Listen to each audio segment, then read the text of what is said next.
ঢাকা মাওয়া এক্সপ্রেসওয়েতে দাঁড়িয়ে থাকা অ্যাম্বুলেন্সে বাসের ধাক্কায় একই পরিবারের 4 জন সহ অন্তত 5 জন নিহত, আহত আরও 6 জন।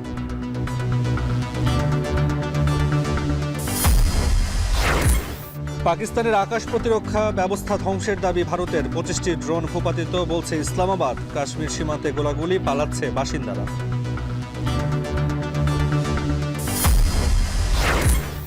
রাখাইনে মানবিক করিডোর ইস্যু চীনের সম্পৃক্ততা নেই বললেন রাষ্ট্রদূত। ভারত পাকিস্তান সংঘাতের নিরপেক্ষ তদন্ত চায় বেইজিং।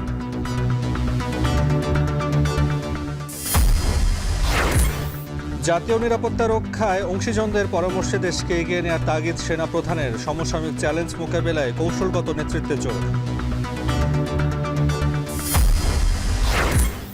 এবং আওয়ামী লীগের দুর্নীতিতে জড়িত নয় এমন যে কেউ আসতে পারবেন বিএনপিতে, সংবাদ সম্মেলনে রিজভী। 15 মে থেকে শুরু সদস্য সংগ্রহ।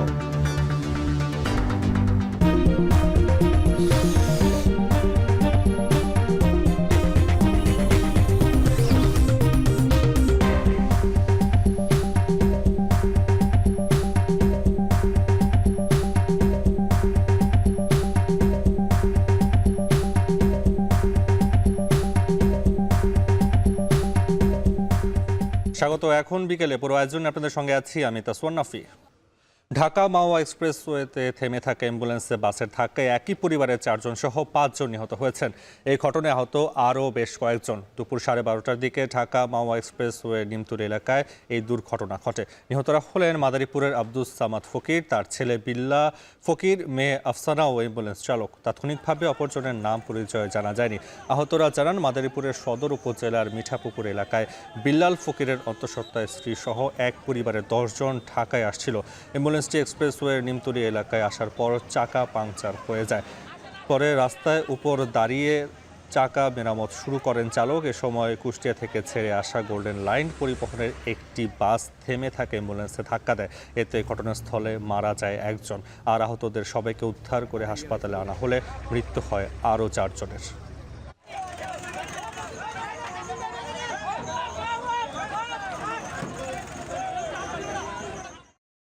এই মুহূর্তে ঢাকা মেডিকেল কলেজ হাসপাতালে আছেন সহকর্মী তৌহিদুল তারেক। সরাসরি যাচ্ছি তার কাছে।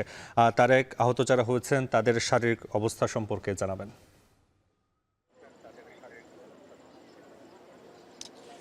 নাফি, যে বিষয়টা আপনি উল্লেখ করেছেন যে আজ দুপুর 12:30 নাগাদ ঢাকা মাওয়া এক্সপ্রেসওয়েতে একটি মর্মান্তিক সড়ক দুর্ঘটনায় একই পরিবারের 3 জন সহ মোট 4 জনের মৃত্যু ঘটেছে।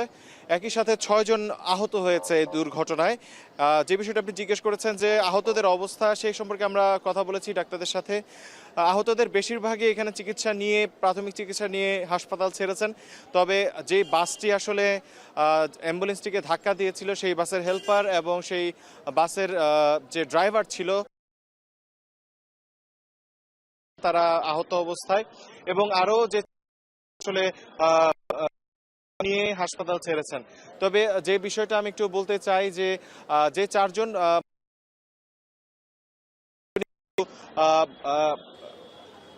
দুজনই কিন্তু পুরুষ এবং একজন মহিলা ছিলেন, এবং একজন যে অ্যাম্বুলেন্সটি ছিল সেই অ্যাম্বুলেন্সের চালক কিন্তু নিহত হয়েছেন। যে বিষয়টি আমরা জানতে পেরেছি স্বজনদের সাথে কথা বলে, যে মাদারীপুর থেকে এই অ্যাম্বুলেন্সটি আসলে তাদেরই একজন আত্মীয়, তিনি গর্ভবতী ছিলেন, তার চিকিৎসা এবং প্রসবের জন্য তারা ঢাকায় ফিরছিলেন। এমন সময় অ্যাম্বুলেন্সটি আসলে তার একটি চাক্কা ব্রাস্ট হলে রাস্তাতেই আসলে তারা সেই চাকার মেরামতের কাজ করছিলেন।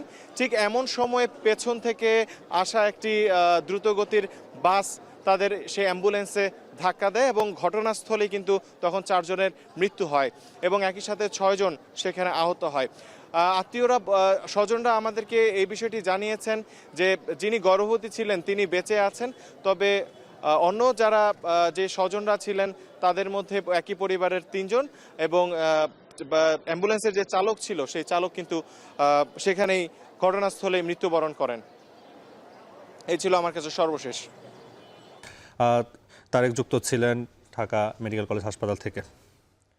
পাকিস্তানি ভূখণ্ডে অপারেশন সিন্দুরে শতাধিক নিহত হয়েছে বলে দাবি করেছেন ভারতের প্রতিরক্ষা মন্ত্রী রাজনাথ সিং। অন্যদিকে মঙ্গলবার রাত থেকে ভারতের 25টি ড্রোন ভূপাতিত করেছে বলে দাবি করছে পাকিস্তান। অপারেশন সিন্দুরের পর টানা দ্বিতীয় দিনের মতো কাশ্মীর নিয়ন্ত্রণ রেখার গোলাগুলির খবর পাওয়া গেছে এবং এতে পাকিস্তানি সেনাদের আর্টিলারি হামলায় এক ভারতীয় সেনা ও 4 শিশুসহ নতুন করে আরও 13 জন নিহত হয়েছেন এবং ভারতে চলছে সর্বদলীয় বৈঠক। সর্বোচ্চ সতর্কতা জারি হয়েছে আকাশ, সমুদ্র ও স্থল ও সীমান্তে। এনে একটি প্রতিবেদন আছে, তানভীর জনি দেখে আসবো। পেহেলগাম হত্যাকাণ্ডের পর টানা 2 সপ্তাহ ধরে কাশ্মীরের নিয়ন্ত্রণ রেখায় ভারত ও পাকিস্তানের মধ্যে চলছে গোলাগুলি। এদিকে ভারতের অপারেশন সিন্দুরের পর পাকিস্তানের পাল্টা হামলার শঙ্কায় ভারতের সীমান্ত, আকাশ ও সমুদ্রপথে জারি করা হয়েছে সর্বোচ্চ সতর্কতা। জম্মু কাশ্মীর উপত্যকার 10 জেলায় কন্ট্রোল রুম স্থাপন করেছে ভারত সরকার। এদিকে ভারতের সর্বদলীয় বৈঠকে প্রতিরক্ষামন্ত্রী রাজনাথ সিং জানান, অপারেশন সিন্দুরে পাকিস্তানের শতাধিক সন্ত্রাসী নিহত হয়েছে। পাকিস্তান নিয়ন্ত্রিত কাশ্মীরের সন্ত্রাসীদের 9টি ঘাঁটিতে সুনির্দিষ্ট লক্ষ্যবস্তুতে হামলা চালিয়েছে বলেও জানানো হয়। অন্যদিকে ভারতের ড্রোন ভূপাতিত করার দাবি করেছে পাকিস্তান সেনাবাহিনী। অপারেশন সিন্দুরের পর বুধবার মধ্যরাতে ভারতের জম্মু কাশ্মীরের কুপওয়ারা, বারামুল্লা, উরি ও আখনুরে গুলিবর্ষণ করে পাকিস্তানি সেনারা। এতে করে একদিনে এক ভারতীয় সেনা ও 4 শিশুসহ বেশ কয়েকজন নিহত হওয়ার খবর জানিয়েছে ভারতীয় গণমাধ্যম। আহত বেশ কয়েকজনকে ভর্তি করা হয়েছে হাসপাতালে। জবাবে ভারতও পাল্টা গুলি ছোড়ে। পাকিস্তান নিয়ন্ত্রিত কাশ্মীরের মুজাফফরবাদে ভারতের ক্ষেপণাস্ত্র হামলায় ব্যাপক ক্ষয়ক্ষতির শিকার হয়েছে স্কুল, মাদ্রাসা ও মসজিদ। বাসিন্দাদের অভিযোগ, সন্ত্রাসীদের নামে ভারত হামলা চালিয়েছে বেসামরিক স্থাপনায়, যা তাদের মিথ্যাচার। ये इंडिया मोदी का एक झूठा प्रोपेगेंडा है। आप इसको खुद कवर कर सकते हैं, देख सकते हैं कि आबादी के अंदर कोई कैंप दहशतगर्दों का हो सकता है या नहीं हो सकता। हमारा घर भी इसके बैक साइड पे आ जाते हैं। रात के तकरीबन 12:30 बजे यहाँ पे अटैक हुए। 12:30 बजे से तकरीबन 1 बजे के दौरान तकरीबन 6 से 7 यानी कि अटैक यहाँ पे हुए इसी एरिया में। এমন অবস্থায় ভারত ও পাকিস্তানের মধ্যে শান্তি প্রতিষ্ঠায় সহায়তা করার আশ্বাস দিয়েছেন মার্কিন প্রেসিডেন্ট ডোনাল্ড ট্রাম্প। মার্কিন এই প্রচেষ্টাকে পাকিস্তান স্বাগত জানালেও এখন পর্যন্ত কোনো মন্তব্য করেনি ভারত। দুই দেশের চলমান উত্তেজনা বন্ধের আহ্বানও জানান Trump. I get along with both. I know both very well, and I want to see them work it out. I want to see them stop. And hopefully they can stop now. They've gone tit for tat, so hopefully they can stop now. But I know both. We get along with both countries very well, good relationships with both, and I want to see it stop. And if I can do anything to help, I will be there. Bharat ও পাকিস্তানকে উত্তেজনা কমিয়ে শান্তির পথে আসার আহ্বান জানিয়েছেন শান্তিতে নোবেলজয়ী মালালা ইউসুফজাই। সামাজিক যোগাযোগ মাধ্যমের এক পোস্টে বেসামরিক নাগরিক, বিশেষ করে শিশুদের সুরক্ষায় সর্বোচ্চ অগ্রাধিকার দেওয়ার বিষয়ে জোর দেন তিনি। অপারেশন সিন্দুরের একদিন পরই ভারত সফরে আসেন ইরানের পররাষ্ট্রমন্ত্রী আব্বাস আরাকচি। ভারত ও পাকিস্তানের সংঘাত নিরসনে মধ্যস্থতা করার প্রস্তাবও দিয়েছে তেহরান। পাকিস্তানি সেনাবাহিনীর প্রতি সমর্থন জানিয়ে রাজধানী ইসলামাবাদে সমাবেশ করেছে শত শত মানুষ। ভারতের বিরুদ্ধে পাল্টা আক্রমণ চালানোর দাবি জানান তারা। অন্যদিকে ভারতের বেশ কয়েকটি রাজ্যে বের করা হয় আনন্দ মিছিল। পারমাণবিক শক্তিধর দুই প্রতিবেশীর উত্তেজনায় সীমান্তে বন্ধ রয়েছে রিট্রিট সিরিমনি। দুই দেশের এই সংঘাত আরও বড় হওয়ার শঙ্কায় আছেন লন্ডনে বসবাসরত ভারতীয় ও পাকিস্তানিরা। এই ঘটনায় তারা হতাশ। In Kashmir, with apparently what the Pakistani terrorists did, so I wasn't hoping for it, but there was some retaliation which we did get from India. War is going on all over the world, in Middle East, in other part of the world, and why they started it for? এদিকে যুদ্ধ পরিস্থিতিতে আত্মরক্ষায় বেসামরিক নাগরিকদের জন্য ভারত জুড়ে চলছে mock drill, যেখানে সাধারণ মানুষকে যুদ্ধ পরিস্থিতি নিয়ে দেওয়া হচ্ছে নানা প্রশিক্ষণ। এরই অংশ হিসেবে ভারতের অমৃতসরে বুধবার রাতে ব্ল্যাকআউট করে বাসিন্দাদের বাসায় থাকার নির্দেশ দেওয়া হয়। তানভীর জনি, এখন বিশ্ব। ভারত পাকিস্তান যুদ্ধের জেরে লাইন অফ কন্ট্রোল বা দুদেশের সীমান্ত রেখার আশপাশের গ্রামগুলো থেকে অন্যত্র চলে যাচ্ছেন সেখানকার বাসিন্দারা। ভারত পাকিস্তান সেনাদের গোলাগুলিতে সবচেয়ে বেশি ক্ষতিগ্রস্ত হচ্ছে আজাদ কাশ্মীর ও ভারত নিয়ন্ত্রিত জম্মু কাশ্মীরের মানুষ। তাই জীবনের নিরাপত্তার খোঁজে ছুটছেন এসব অঞ্চলের মানুষ। জাহানারা ভুইয়ার প্রতিবেদনে বিস্তারিত। পাকিস্তান ভূখণ্ডে ভারতের অপারেশন সিন্দুর। মঙ্গলবার মধ্যরাতের ওই অপারেশনের পরই উত্তপ্ত হয়ে উঠেছে দুদেশের নিয়ন্ত্রণ রেখা বা লাইন অফ কন্ট্রোলের আশপাশের অঞ্চল। বুধবার দিনভর সেখানে বিরাজ করেছে অজানা এক আতঙ্ক। চারদিকে থমথমে পরিবেশ, দরকারি কাজ ছাড়া ঘর থেকে বের হননি সেখানকার সাধারণ মানুষ। ভারতের হামলার পরই বুধবার দিনভর লাইন অফ কন্ট্রোলে ব্যাপক গোলাগুলির ঘটনা ঘটে। ভারত নিয়ন্ত্রিত কাশ্মীরে আহত হন প্রায় অর্ধশত মানুষ। তবে ভারতের হামলার জবাবে পাকিস্তান যে কোনো সময় বড় ধরনের অভিযান চালাতে পারে সেই আতঙ্ক বাসা বেঁধেছে এখানকার বাসিন্দাদের মনে। তাই যুদ্ধ কবলিত এই এলাকা ছেড়ে যত দূরে সম্ভব চলে যেতে চাচ্ছেন ভারতের কাশ্মীরের বাসিন্দারা। ছুটছেন কেবল নিরাপদ আশ্রয়ের খোঁজে। সবচেয়ে বেশি আতঙ্ক দেখা যাচ্ছে নিয়ন্ত্রণ রেখার পুঞ্চ, চাখটি ও কোটালি গ্রামের বাসিন্দাদের মধ্যে। रात को 2:30 बजे शिलिंग पाकिस्तान ने बहुत ज़बरदस्त की, जिसकी वजह से हमें भागना पड़ा। 4 मकान हमारे जल गए। बहुत शिलिंग की पाकिस्तान ने, बहुत ज़बरदस्त की। मेरा बेटा ज़ख्मी है, मैं खुद ज़ख्मी हूँ। रात को जो शेलिंग हुई है इस तकरीबन 12-15 के बीच जो हैं यहाँ ब्लास्ट हुए हैं और छोटे बच्चों को बहुत बड़ा, बड़ों को छोटों को भी बहुत बड़ा इसका फेर हुआ है। बहुत डर पड़ा है और अपना अपना घर इसलिए छोड़ के ये भागे हैं। পাক ভারত সেনাদের গোলাগুলিতে পুড়ে গেছে জম্মু কাশ্মীরের শ্রীনগর ও বারমুলার বেশ কয়েকটি বাড়িঘর। সর্বশান্ত হয়েছেন বেশ কয়েকটি পরিবার। कुछ नहीं रहा है तो हमारी अपील है, ये गवर्नमेंट से भी अपील, हमारे कुछ न कुछ करें। तो हम देखो, हम बहुत ही गरीब हैं। मेरे जवान बेटी थी, उसके कपड़े थे कमरे में, लाकर पूरी कपड़ों की भरी थी। उसका जो जेवर था, जो कुछ है, शादी है, अभी शादी नहीं हुई है, अभी उसकी शादी करनी है। उसके लिए कुछ चीज़ें लाई थी मैंने, कुछ भी किया था, कुछ नहीं बचा है। नुकसान हमारा, मेरे 2 मकान है, एक ये भाई का पीछे मेरा मकान है, वो भी नुकसान है। ये भाई का, ये भी ख़त्म है। ये मकान भी ख़त्म हो गया है।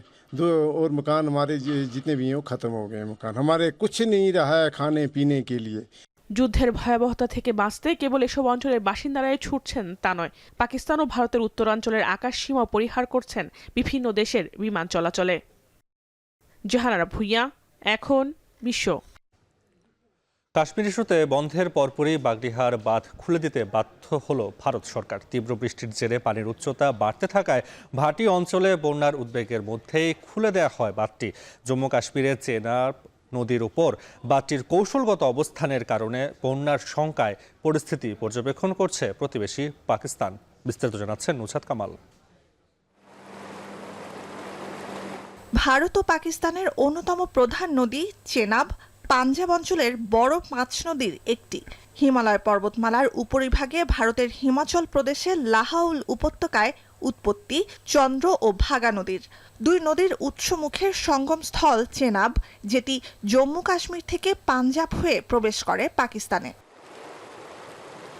জম্মু কাশ্মীরের পেহেলগামে 22 এপ্রিলের সন্ত্রাসী হামলায় 26 পর্যটককে হত্যার ঘটনায় পাকিস্তানকে তাৎক্ষণিক অভিযুক্ত করার পর প্রতিবেশী দেশটির সাথে সিন্ধু পানি বণ্টন চুক্তি স্থগিত করে ভারত। বন্ধ করে দেয় চেনাব নদীর ওপরে অবস্থিত সালাল ও বাগলিহার পানি বিদ্যুৎ কেন্দ্রের বাঁধ। এতে পাকিস্তানে চেনাব নদীর পানি প্রবাহ নেমে যায় রেকর্ড সর্বনিম্নে। 78 কিলোমিটার দূরত্বে অবস্থিত সালাল ও বাগলিহার বাঁধের স্লুইস গেটগুলো বন্ধের ফলে চেনাব নদীতে পানি কমে গিয়েছিল 61%। এর মাধ্যমে কৃষি খাতে সেচের পানি সরবরাহ কমে গিয়ে চাপে পড়বে পাকিস্তান, এমনটাই আশা করেছিল ভারতের কেন্দ্রীয় সরকার। তবে শেষ পর্যন্ত হলো উল্টোটা। বাঁধ বন্ধ করতে না করতেই জম্মু কাশ্মীরে ভারী বৃষ্টির জেরে বৃহস্পতিবার ফের বাঁধটি খুলে দিতে বাধ্য হয় ভারত সরকার। চেনাবে পানির উচ্চতা বাড়তে থাকায় ভাটি অঞ্চলে বন্যার আশঙ্কায় এ পদক্ষেপ প্রশাসনের। চেনাবে বাঁধটির কৌশলগত অবস্থানের কারণে বন্যার ঝুঁকিতে পড়েছে প্রতিবেশী পাকিস্তানও। ঝিলাম, রবি, বিয়াস, সুতলেজের মতোই স্থগিত সিন্ধু পানি বণ্টন চুক্তির অংশ চেনাব নদীও। 1960 সালের এই চুক্তি অনুযায়ী এসব নদীর পানি নির্দিষ্ট অনুপাতে বিভক্ত হয়ে আসছিল ভারত ও পাকিস্তানের মধ্যে। কৃষি খাতে সেচের জন্য এসব নদী প্রবাহের ওপর নির্ভরশীল পাকিস্তান। সিন্ধু চুক্তির আওতায় বাগলিহার বাঁধকে কেন্দ্র করে অতীতেও বিবাদে জড়িয়েছে ভারত ও পাকিস্তান। নুসরাত কামাল, এখন বিশ্ব। এদিকে ভারত পাকিস্তান হামলা পাল্টা হামলার পরপরই মৌলভীবাজারের কোমলগঞ্জ কুলাউড়া ও বড়লেখা উপজেলার সীমান্ত দিয়ে 118 জন ভারত থেকে বাংলাদেশে প্রবেশ করেছে। এর মধ্যে 73 জন বিজিপি হেফাজতে রয়েছে। এদিকে অনুপ্রবেশ ঠেকাতে সীমান্ত জুড়ে কঠোর নজরদারি বাড়িয়েছে বিজিপি। সীমান্ত জেলাগুলোতে বাড়ানো হয়েছে পুলিশের নজরদারিও। বিস্তারিত প্রতিবেদনে। ভারত পাকিস্তানের মধ্যে হামলা পাল্টা হামলার মধ্যে বাংলাদেশের বিভিন্ন সীমান্ত দিয়ে বিএসএফ পুশিং শুরু করে। সীমান্তের ওপার থেকে জোর করে ভারতীয় সীমান্তরক্ষী বাহিনী তাদের পাঠায়। এর মধ্যে মৌলভীবাজারের বিভিন্ন সীমান্ত দিয়ে বুধবার ভোর থেকে বিএসএফ বেশ কিছু বাংলাদেশি সহ অনেককেই পুশ ইন করেছে। প্রত্যক্ষদর্শীরা জানান, কোমলগঞ্জের বীরশ্রেষ্ঠ হামিদুর রহমান বিজিবি ক্যাম্প দিয়ে যারা প্রবেশ করেছে তাদের হাত বাঁধা ও গা কর্দমাক্ত ছিল। এ সময় অনেকেই বিজিবির চোখ ফাঁকি দিয়ে বিভিন্ন দিকে ছুটে যাওয়ার চেষ্টা করে। অনেককে স্থানীয়রা আটক করে বিজিবির হাতে তুলে দেয়। ইন্ডিয়ার থেকে কই থেকে যে মানুষ আইছে রাইত ধরিয়া নিছে, রাইত ধরছে সকালে থানাত নিছে না কই নিছে, আবার দেখলাম ঘুরাইয়া আনতে। আমাদেরকে ভারত থেকে আসছি আমরা, তো আমাদের একটু সহযোগিতা দরকার। আপনারা আমাদেরকে একটু সহযোগিতা করুন। 14-15 জনের লোক বাচ্চা কাচ্চা নিয়ে আসছে। এরপরে বিজিবিকে আমরা খবর করি। এছাড়াও কমলগঞ্জের ধলই সীমান্ত দিয়ে 30 জন, কুলাউড়ার মরুইছড়া সীমান্ত দিয়ে 30 জন, বড়লেখার পাল্লাতল সীমান্ত দিয়ে 26 জন ও লাতু সীমান্ত দিয়ে 32 জন প্রবেশ করেছে। এর মধ্য থেকে 45 জনকে আটক করতে পারেনি বিজিবি। এছাড়াও জেলার বিভিন্ন সীমান্ত দিয়ে অনুপ্রবেশের খবরও পাওয়া গেছে। ইউপি চেয়ারম্যান জানিয়েছে, ভারত 35 থেকে 40 হাজার লোককে তাদের বাড়িঘর ভেঙে বিতাড়িত করেছে। বিভিন্ন এলাকা থেকে তারা আসছে। বিজিবিকে বললাম যে মারধর করবে না, যেভাবে হোক তাদেরকে যেভাবে সুন্দরভাবে তাদের হাতে পৌঁছানো যায় সে ব্যবস্থা নেবেন। বিজিবির 52 ব্যাটালিয়নের অধিনায়ক লেফটেন্যান্ট কর্নেল মেহেদি হাসান জানান, অনুপ্রবেশকারী ঠেকাতে চেকপোস্ট স্থাপন করা হয়েছে। নজরদারি বাড়িয়েছে পুলিশও। চেকপোস্ট কার্যক্রম করতেছি আমরা। এই লোকজন জিজ্ঞাসাবাদ করতেছি কোথা থেকে তারা আসতেছেন এবং তাদের পরিচয় জানার জন্য চেষ্টা করতেছি। এই বিষয়ে আমরা চেকপোস্ট কার্যক্রম চালাচ্ছি। এছাড়া বুধবার ভোররাতে কুড়িগ্রামের ভুরঙ্গামারী ও রৌমারী উপজেলার বিভিন্ন স্থান থেকে 44 জনকে আটক করে পুলিশ ও বিজিবি। ভারত থেকে তাদের বাংলাদেশে পুশ ইন করে। একই সময়ে খাগড়াছড়ির মাটিরাঙ্গা ও পানিছড়ার কয়েকটি সীমান্ত দিয়ে 79 ভারতীয় নাগরিককে বাংলাদেশে পুশ ইন করেছে ভারতীয় সীমান্তরক্ষী বাহিনী। মৌলভীবাজার এখন। রাখাইনে মানবিক করিডোরের ব্যাপারে চীন জড়িত নয়। স্বাধীন যে কোনো দেশ নিজেদের প্রয়োজনে যে কোনো সিদ্ধান্ত নেবে। দুপুরে চীন বাংলাদেশের দ্বিপক্ষীয় সম্পর্ক উদযাপন বিষয়ক সেমিনারে চীনের রাষ্ট্রদূত ইয়েন ওয়াও আরও বলেন, বাংলাদেশ ও মিয়ানমার শান্তিপূর্ণ উপায়ে যে কোনো সংকট সমাধান করতে পারবে। এছাড়াও তিস্তা প্রকল্পের কাজ শুরু করতে চীন প্রস্তুত জানিয়ে এজন্য বাংলাদেশকে পদক্ষেপ নেওয়ার তাগিদ দেন চীনা রাষ্ট্রদূত। আর ভারত পাকিস্তান সংঘাতে সন্ত্রাসবাদের অভিযোগে নিরপেক্ষ তদন্ত চায় চীন। বিস্তারিত আজহার লিমনের প্রতিবেদনে। যুগ যুগ ধরে মিয়ানমারের অভ্যন্তরে চলা গৃহযুদ্ধের সর্বশেষ সংস্করণ বলা যায় গেল প্রায় 8 বছর ধরে চলমান রাখাইন সংঘাত। 2016-17 সালের দিকে রাখাইনে জান্তা সরকার যে গণহত্যা শুরু করেছে এবং এর জেরে সেখানে জাতিগুলোর সঙ্গে জান্তা বাহিনীর যে যুদ্ধ শুরু হয়েছে, বিভিন্ন বেসরকারি সংস্থা বলছে তাতে মৃতের সংখ্যা 24,000 থেকে 43,000। এই সংঘাতের বড় ভুক্তভোগী যে বাংলাদেশ তার প্রমাণ কক্সবাজারের এই বাস্তুচ্যুত রোহিঙ্গারা। দিন দিন এই যুদ্ধের কারণে সীমান্তবর্তী প্রতিবেশী রাজ্যটিতে খাদ্য পানি দুর্ভিক্ষের মতো নানা সংকট যখন ঘনীভূত, তখন জাতিসংঘের বিভিন্ন সংস্থা এবং আন্তর্জাতিক বিভিন্ন সম্প্রদায়ের মধ্যে আলোচনা হচ্ছে মানবিক করিডোর বা মানবিক চ্যানেলের বিষয়টি, যার মানে একটি নির্ধারিত সময়ের জন্য এমন একটি জায়গা নির্ধারণ যা সশস্ত্র সংঘাতের আওতামুক্ত থাকবে, যেখানে কাজ করবে জাতিসংঘ, রেড ক্রসের মতো আন্তর্জাতিক সংস্থা, খাদ্য, ওষুধ ও অন্যান্য প্রয়োজনীয় সেবার ব্যবস্থা করে যা সংকট নিরসনে বড় ভূমিকা রাখবে। কিন্তু সরকারের পক্ষ থেকে নানা অস্পষ্টতা, নানা গুঞ্জন আর শঙ্কায় যখন এই করিডোর নিয়ে প্রশ্ন তুলছে রাজনৈতিক দলগুলো, তখন চীনের রাষ্ট্রদূতের কাছে প্রশ্ন ছিল এই করিডোরকে কিভাবে দেখছে চীন প্রশাসন।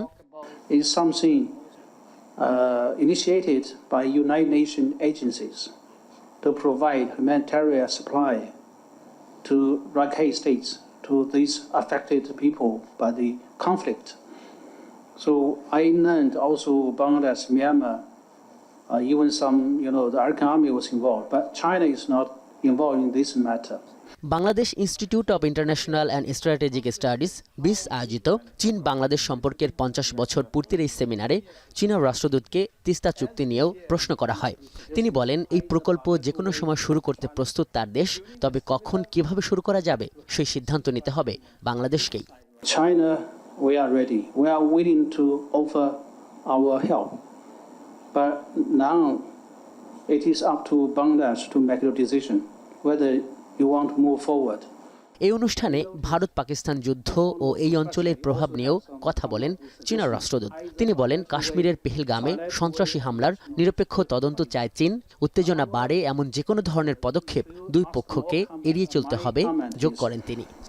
China always respect the sovereignty and territorial integrity of any country. We are not in fear in any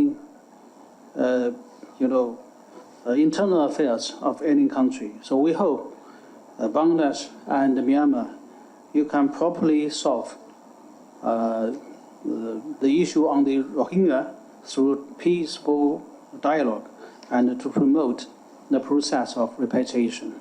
রাষ্ট্রদূত জানান, রোহিঙ্গা প্রত্যাবাসন সহ রাখাইনে চলা সংকটের সমাধানের দায় শুধু চীনের একার নয়। এর জন্য আসিয়ান, পশ্চিমা দেশ সহ বিশ্ব সম্প্রদায়ের এগিয়ে আসতে হবে। অর্থনৈতিক, সামরিক সব ধরনের সহায়তা নিয়ে চীন সবসময় বাংলাদেশের পাশে থাকবে, জানান তিনি। আজহার লিমন, এখন, ঢাকা। জাতীয় নিরাপত্তা রক্ষায় অংশীজনদের পরামর্শ নিয়ে দেশকে এগিয়ে নেওয়ার তাগিদ দিলেন সেনাপ্রধান জেনারেল ওয়াকারুজ্জামান। মিরপুর সেনানিবাসে ন্যাশনাল ডিফেন্স কলেজে 3 সপ্তাহের স্ট্র্যাটেজিক লিডারশিপ প্রশিক্ষণ ক্যাপস্টোন কোর্সের সমাপন অনুষ্ঠানে এই তাগিদ দেন তিনি। এ সময় সমসাময়িক চ্যালেঞ্জ দক্ষতার সঙ্গে মোকাবিলায় কৌশলগত নেতৃত্বে জোর দেন সেনাপ্রধান। বলেন, দ্রুত পরিবর্তিত বৈশ্বিক প্রেক্ষাপটে ভবিষ্যতের জন্য একটি স্বনির্ভর ও দক্ষ জাতি গঠন করতে হবে। কোর্স সমাপনীতে ফেলোদের মাঝে সনদপত্র বিতরণ করেন সেনাপ্রধান। প্রশিক্ষণের এই কোর্সে জ্যেষ্ঠ সামরিক কর্মকর্তা, বিশিষ্ট শিক্ষাবিদ, চিকিৎসক ও কর্পোরেট প্রতিনিধি সহ মোট 32 জন ফেলো অংশ নেন। Geographical challenges that we are having, you can well imagine where we are located and where are the vulnerabilities that we have, what we need to increase, what we need to do. Thereby you suggest government, but I'm not very sure that government is taking those recommendations or not. I'm sure that we have to find out a ways and means that whatever that things are coming out that reaches to the government, and of course in their policy making they take due cognizance of it. July আন্দোলনের শহীদরা ন্যায় বিচার পেলে স্বৈরাচার আর এদেশে ফিরে আসতে পারবে না, এর ভিন্ন কিছু হলে বিপর্যয় নেমে আসবে বলে মন্তব্য করেছেন জামায়াত ইসলামীর আমির ডাক্তার শফিকুর রহমান।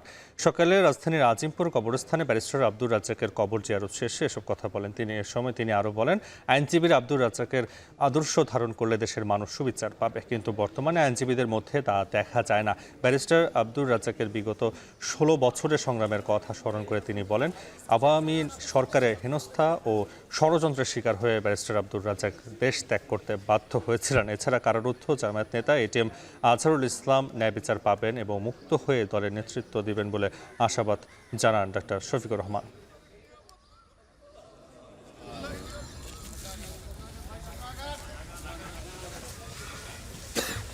এই যে 24-এর আন্দোলনে যারা শহীদ হলো, যারা পঙ্গু আহত হলো, তারা যেন ন্যায় বিচারটা পায়। এই ন্যায় বিচার যদি নিশ্চিত হয় তাহলে আগামীতে কোনো জালিমের জন্ম এই দেশে হবে না। কিন্তু যদি ন্যায় বিচার নিশ্চিত না হয় তাহলে দফায় দফায় জালিম আরও ভয়ঙ্কর রূপ ধারণ করে জাতির সামনে আসবে। আমরা প্রত্যাশা করি যে তিনি ন্যায় বিচার পাবেন ইনশাআল্লাহ, এবং আমাদের বুকে ফিরে আসবেন এবং তিনি এদেশে ফিরে এসে ইসলামী আন্দোলনের নেতৃত্ব দিবেন ইনশাআল্লাহ। জামায়াতের সাবেক ভারপ্রাপ্ত সেক্রেটারি জেনারেল এটিএম আজহারুল ইসলামের রিভিউ আবেদনের শুনানি শেষ হয়েছে। আগামী 27 মে রায় ঘোষণা করবেন সর্বোচ্চ আদালত। আজহারুলের আইনজীবীরা বলেন, সিন্ডিকেট করে জামায়াতের নেতাদের রাজনৈতিকভাবে জুডিশিয়াল কিলিং করা হয়েছে। এটিএম আজহারের খালাসের মধ্য দিয়ে নতুন ইতিহাস রচনা হবে বলেও প্রত্যাশা ব্যক্ত করেন আইনজীবী শিশির মনির। আন্তর্জাতিক অপরাধ ট্রাইব্যুনালের আইন আন্তর্জাতিক মানদণ্ডের বলে যুক্তি দিয়েছেন প্রসিকিউটর গাজী তামিম। বিস্তারিত জাহিদ হাসানের প্রতিবেদনে। দেশের সর্বোচ্চ আদালতে 2 কার্যদিবসে শেষ হয়েছে মৃত্যুদণ্ডপ্রাপ্ত জামায়াত নেতা এটিএম আজহারুল ইসলামের রিভিউ আবেদনের শুনানি। শুনানিতে আইনজীবী শিশির মনির 4টি যুক্তিতে জামায়াতের শীর্ষ এই নেতার খালাস চেয়েছেন। বৃহস্পতিবার প্রধান বিচারপতি সৈয়দ রেফাত আহমেদের নেতৃত্বে 7 বিচারপতির পূর্ণাঙ্গ আপিল বেঞ্চে 3 পক্ষের শুনানি শেষ হয়। রায়ের জন্য 27 মে দিন ধার্য করা হয়েছে। আদালতে শিশির মনির অভিযোগ করেন, ষড়যন্ত্র করে জামায়াতের নেতাদের জুডিশিয়াল কিলিং করা হয়েছে। তিনি আশা করেন এটিএম আজহার খালাস পাবেন। যে জনাব এটিএম আজহারুল ইসলাম সহ সকলেই সিন্ডিকেটেড ইনজাস্টিসের শিকার হয়েছেন, অবিচারের শিকার হয়েছেন। এই সিন্ডিকেট কারা ছিলেন, কিভাবে ছিলেন তা আমরা আদালতে আজকে উপস্থাপন করেছি এবং আমরা একজনের স্বীকারোক্তিমূলক জবানবন্দি যা তার বইয়ে তিনি উল্লেখ করেছেন সেটাও আদালতে উপস্থাপন করেছি। সাবেক প্রধান বিচারপতি এসকে সিনহা শেখ হাসিনার সঙ্গে গোপনে দেখা করে জামায়াত নেতাদের বিচার করার পরামর্শ দিয়েছেন বলেও অভিযোগ করেছেন শিশির মনির। যখন ট্রাইব্যুনাল প্রতিষ্ঠা করা হবে তখন ওখানে মতদ্বৈততা হচ্ছিল, তখন তিনি সিক্রেটলি দেন প্রাইম মিনিস্টারের সঙ্গে দেখা করেন, তাকে বোঝান এবং রাজি করেন। একজন আপিল বিভাগের জজ কি করে প্রধানমন্ত্রীর সাথে সিক্রেট মিটিং করে মানুষকে ফাঁসি দেওয়ার পরিকল্পনা করতে পারেন, তিনি তার বইয়ে নিজেই তা স্বীকার করেছেন।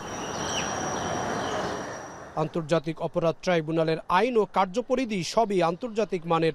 সর্বোচ্চ আদালত ন্যায় বিচার প্রতিষ্ঠা করবেন বলে আশাবাদ প্রসিকিউশনের। যে আর্গুমেন্ট এটিএম আজহার সাহেবের পক্ষের আইনজীবীরা করেছেন, আমরা সেক্ষেত্রে কোনো দ্বিমত পোষণ করিনি। প্রসিকিউশন এবং অ্যাটর্নি জেনারেল অফিস শুধুমাত্র অপোজ করার জন্য অ্যাপয়েন্টেড হয়নি, তারা অ্যাপয়েন্টেড হয়েছে দেশকে, জাতিকে ন্যায় বিচার দেওয়ার জন্য, কোর্টকে অ্যাসিস্ট করার জন্য, ন্যায় বিচার প্রতিষ্ঠার জন্য। আমরা এখানে দাঁড়িয়েছি ন্যায় বিচার প্রতিষ্ঠার জন্য, কাউকে সাজা দেওয়ার জন্য নয়, কাউকে খালাস প্রদানের জন্য। ৭১ মুক্তিযুদ্ধে রংপুর অঞ্চলে 1256 জন মুক্তিকামী জনতাকে গণহত্যা, 17 জনকে অপহরণ, শত শত ঘরবাড়িতে অগ্নিসংযোগের মতো 17টি মানবতা বিরোধী অপরাধের অভিযোগে 2014 সালের 30 ডিসেম্বর এটিএম আজহারুল ইসলামের মৃত্যুদণ্ডের রায় দেন আন্তর্জাতিক অপরাধ ট্রাইব্যুনাল। 2019 সালের 23 অক্টোবর আপিল বিভাগ মৃত্যুদণ্ড বহাল রাখেন। পরে এই রায়ের বিরুদ্ধে করা হয় রিভিউ আবেদন। জাহিদ হাসান, এখন, ঢাকা। বিএনপির আদর্শে বিশ্বাসী যে কেউ দলের সদস্য হতে পারবে বলে জানিয়েছেন সিনিয়র যুগ্ম মহাসচিব রুহুল কবির রিজভী। বৃহস্পতিবার দুপুরে বিএনপির কেন্দ্রীয় কার্যালয়ে এক সংবাদ সম্মেলনে এই কথা বলেন তিনি। আমলেও যারা হয়তো একসময় আওয়ামী লীগ করতেন, কিন্তু আওয়ামী লীগের এই দুঃশাসন, আওয়ামী লীগের বর্বরচিত কর্মকাণ্ড, লুটপাট, টাকা পাচার এটাকে পছন্দ করেনি, তারা আগেই আওয়ামী লীগ থেকে সরে গেছেন, তারা আসতে পারবে না। এই ক্ষেত্রে কোনো ক্রাইটেরিয়া নাই, তিনি আমাদের যে আদর্শ সেটা বিশ্বাস করেন কিনা। 20 টাকা দিয়ে যে রসিদটা পূরণ করতে হয়, এর সাথে এবারে থাকবে যেটা বললেন পদ্ধতিটা, এবারের পদ্ধতিটা একটা আবেদনপত্র থাকবে। পিলখানা হত্যাকাণ্ডের ষড়যন্ত্র হয়েছে শেখ ফজলে-নূর তাপসের নেতৃত্বে। অংশ নিয়েছিলেন সাবেক স্বরাষ্ট্রমন্ত্রী সারা খাতুন, মির্জা আজম সহ একাধিক আওয়ামী লীগ নেতারা।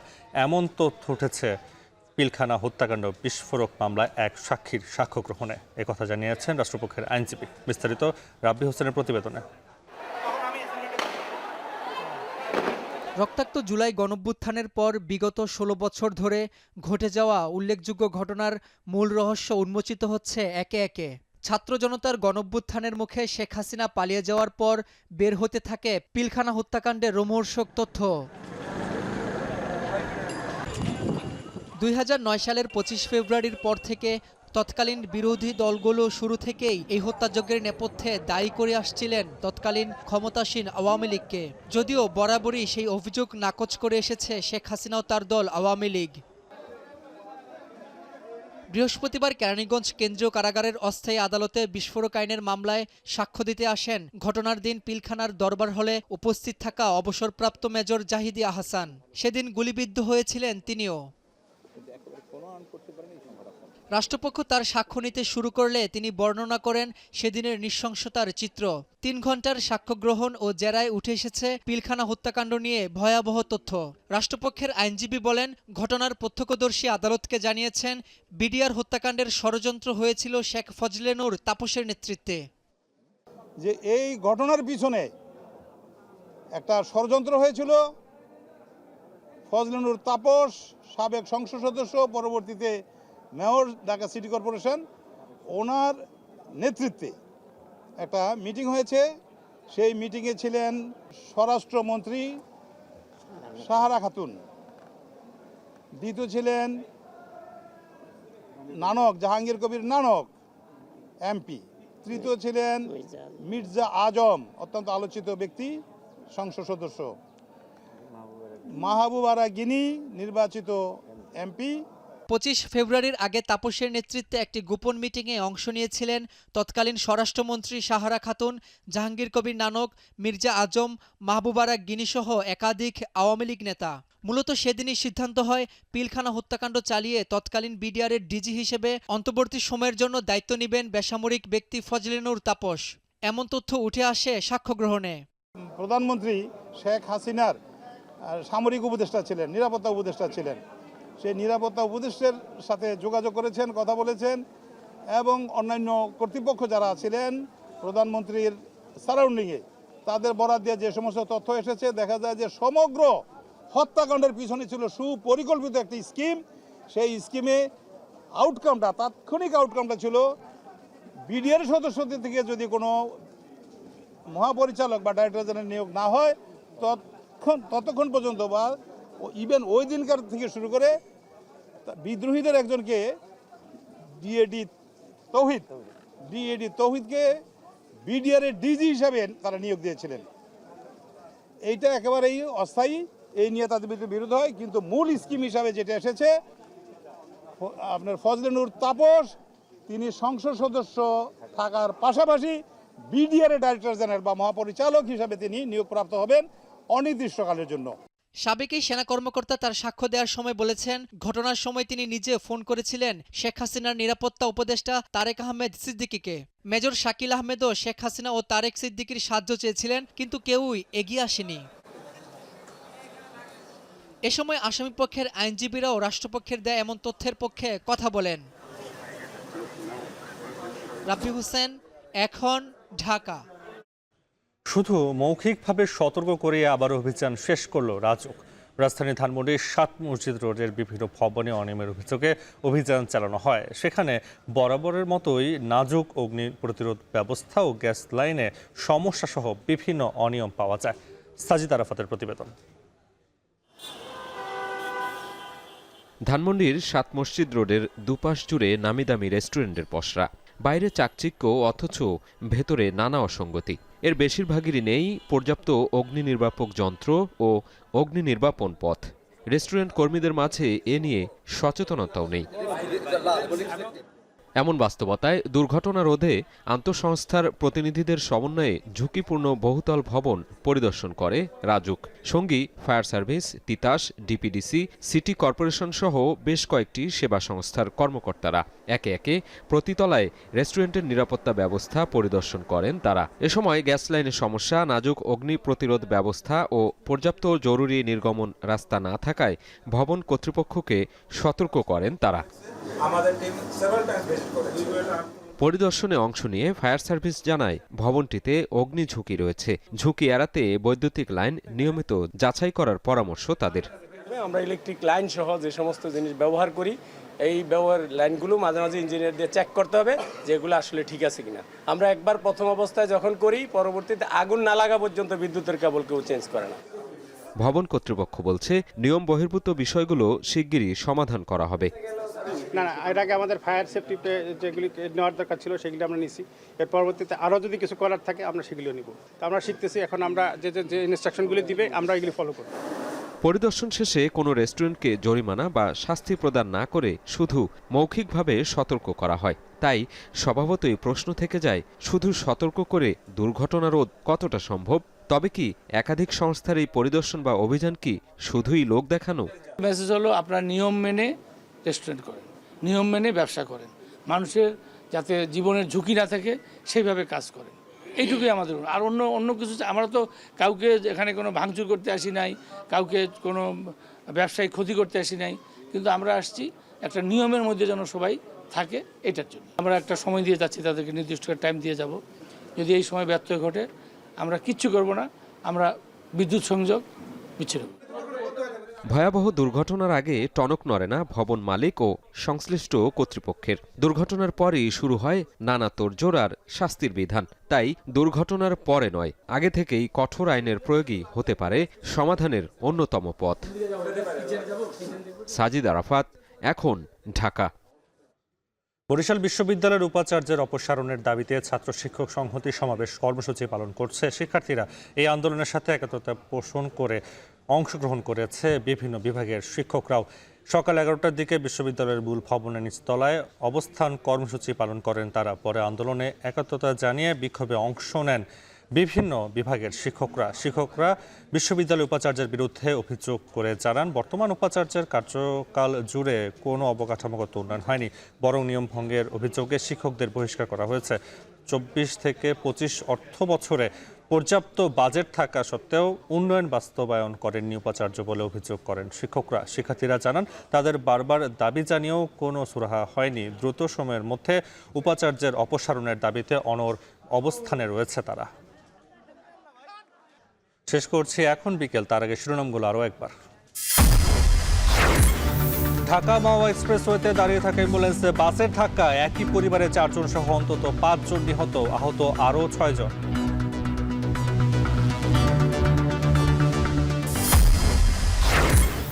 পাকিস্তানের আকাশ প্রতিরক্ষা ব্যবস্থা ধ্বংসের দাবি ভারতের। 25টি ড্রোন ভূপাতিত, বলছে ইসলামাবাদ। আতঙ্কে সীমান্ত থেকে পালাচ্ছে বাসিন্দারা।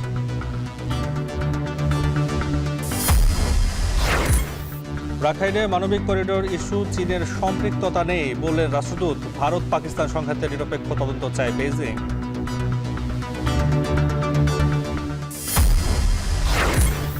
জাতীয় নিরাপত্তা রক্ষায় অংশীজনদের পরামর্শে দেশকে এগিয়ে নেওয়ার তাগিদ সেনা প্রধানের। সমসাময়িক চ্যালেঞ্জ মোকাবেলায় কৌশলগত নেতৃত্বের জোর।